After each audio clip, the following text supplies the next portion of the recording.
The moment her veil slipped through his fingers, the world seemed to hush, as though the palace gardens knew this was the secret every rose had waited to scent, every fountain had murmured about in hushed ripples.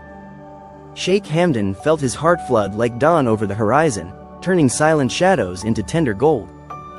Her eyes, deep as the quiet of the desert night, found his with a gaze that spoke of moons kept waiting and songs held in trembling throats. A breath later, he realized he was no longer alone with his yearning. She was standing inside it, shining like the first star that promises an entire sky. He stepped closer, not as a ruler crossing marble but as a man closing the distance that years of longing had built. Every footstep echoed the vows he had rehearsed in silence, promises gathered like pearls within his chest. He feared words might fail him, so he offered a smile that carried the whole story, warm enough to chase every fear away. In answer, she answered with a gentle nod, a soft earthquake that rearranged everything familiar. Under lanterns that trembled in the warm breeze, he spoke her name for the very first time, tasting it like sweet water after a long journey. It felt right, ancient yet newborn, as though destiny itself had carved those syllables upon his soul. The syllables fluttered between them and settled over her shoulders like a silken cloak, and she shivered, not from cold but from the weightless wonder of being seen. For an instant both were quiet, letting the night listen in. Sheikh Hamdan reached for her hand, and the moment their fingers touched, the distance between sand and sky disappeared. In that simple union of palms, he felt the steady drum of her pulse sync with his own, more honest than any royal decree. Firelight painted her features in notes of amber and rose, revealing every secret curve of a smile meant only for him.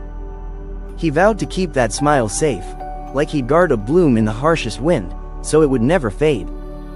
Together they walked through corridors where silver moonlight spilled beneath high arches, the endless halls suddenly intimate, as if built solely for this night.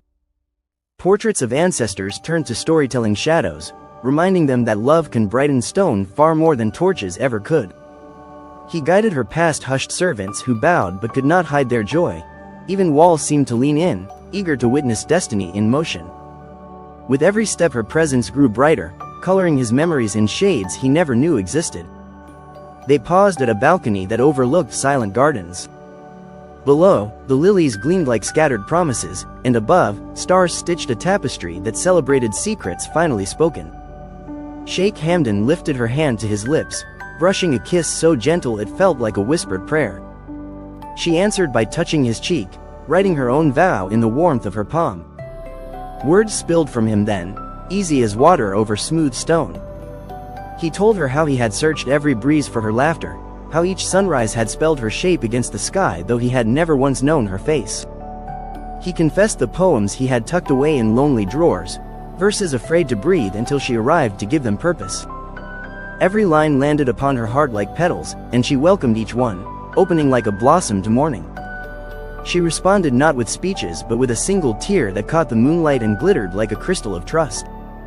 That tear held oceans, of waiting, of faith, of silent hope that someone would learn her true name and love it. He brushed it away with trembling fingers, promising that neither sorrow nor solitude would ever claim her again. In that touch, the tear turned into a seed of forever. They laughed then, softly, surprised by relief, the kind of laughter lovers share when they realize the hardest part, finding one another, is over. The night air wrapped around them, witnessing a joy so pure it banished every whisper of doubt. He tucked a stray lock behind her ear and spoke of tomorrows full of skies they would paint together, adventures where mercy and courage held hands.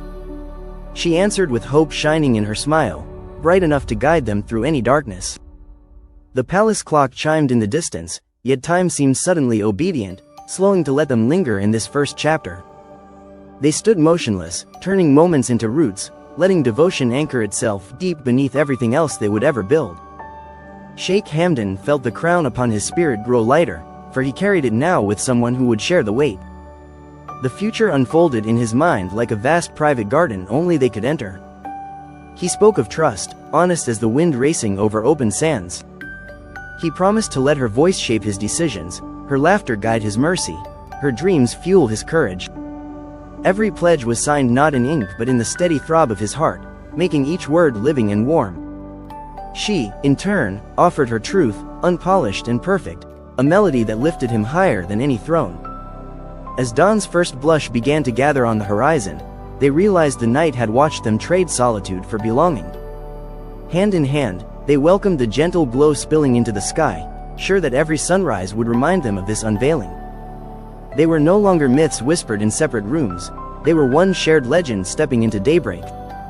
And because love had at last revealed her face, Sheikh Hamdan knew every tale of devotion he carried was finally complete. Dawn deepened into a soft peach light, flooding the balcony where they remained entwined, as though reluctant to borrow a single minute from the coming day. Sheikh Hamdan traced the rim of her pulse with his thumb, memorizing the rhythm as if it were a sacred verse. Together they watched shadows retreat across the gardens, exposing every sleeping petal to warmth, much the way their hearts now dared to confront full sunlight. A single dove lifted from a cypress, its wings cutting a silver arc that seemed to bless their promise. The glow caught in her hair, weaving a halo that left him breathless with quiet wonder. He guided her inside to the grand hall, where sunlight slipped through stained glass windows and scattered jewel colors over marble floors. The palace musicians, sensing history flowing in, lifted their instruments in a hush of anticipation, letting violins whisper rather than shout. Notes drifted up like petals on an invisible breeze, and with the first gentle chord they began to dance, slow, almost hesitant, learning the map of each other's movements. It was no ceremonial waltz but something truer, a pulse-bound sway guided by heartbeat and hope. Every turn pressed new memories into stone, transforming the hall into a sanctuary of shared belonging. Servants hurried to drape silks and bring perfumed water, yet nothing could rival the simple radiance glowing from their joined hands. Ministers and confidants gathered at the periphery, curiosity softened by the unmistakable authority of love made visible. Whispers traveled like wind through reeds, that the woman of every rumor, every hushed bedtime story, had at last stepped from myth into mourning. But in the center of that murmuring sea, Sheikh Hamdan and his bride heard only each other, the pure hush of certainty drowning every lesser sound. Even duty, formidable as a fortress, bowed its head and waited at the door. Later, in the quiet of the palace library, he opened a chest of scrolls, poems he had penned in secret, each line a lantern lit against solitude. One by one he handed them to her, watching light dance in her eyes as she read words written for a face he had not yet known but a soul he recognized. Tears visited again, not of sorrow but of sweet recognition. She whispered she had written her own verses too, tucked in hidden notebooks, shaded by longing. When she unfolded a delicate page and he saw his own name blooming there, he realized destiny had been writing both their hearts with the same ink long before they met. They strolled through the palace orchard where citrus trees leaned heavy with fragrance, and every blossom seemed an embryo of future joy. He plucked one blooming branch, sliding it behind her ear so its perfume mingled with her breath. She laughed at the gesture, half prince, half playful child, and that laughter-filled spaces he hadn't known were empty. They spoke of gardens yet to be planted, olive groves for patience, pomegranate arbors for resilience, and wide meadows where children might one day chase butterflies through golden grass. Each dream laid down became a stone in the road they would build together. Word of her unveiling swept through the realm like sunrise over dunes, sparking songs in marketplaces and lighting lanterns on distant rooftops. Yet inside the palace, the couple found refuge in a quiet alcove overlooking the city's winding river.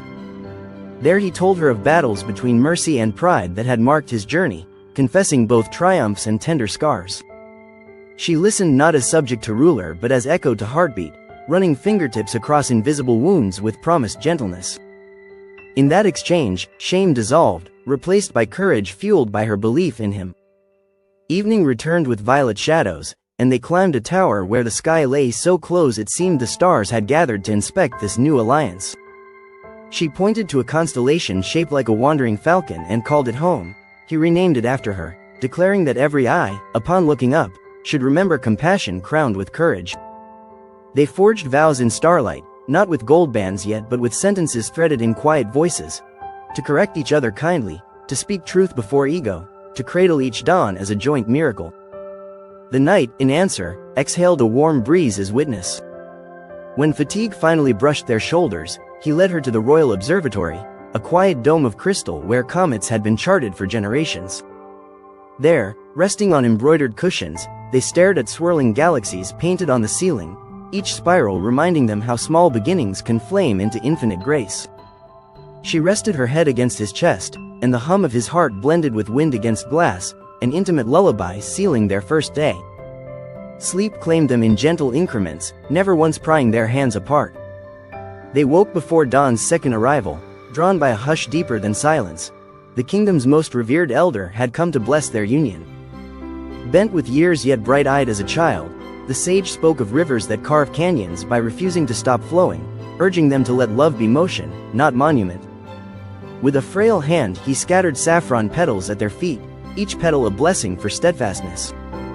Sheikh Hamdan felt the weight of history settle on his shoulders, but when her fingers slipped into his, that weight became feather-light purpose.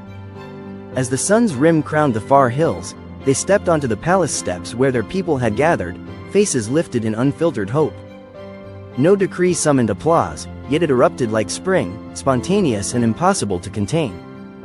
He raised her hand for all to witness, and together they bowed, not as monarchs above but as hearts among. In that shared breath with thousands, borders between ruler and ruled thinned into simple humanity. The roar of devotion that answered was the sound of a kingdom discovering its own capacity for wonder, sealed forever by the day the hidden woman became the heart of every home.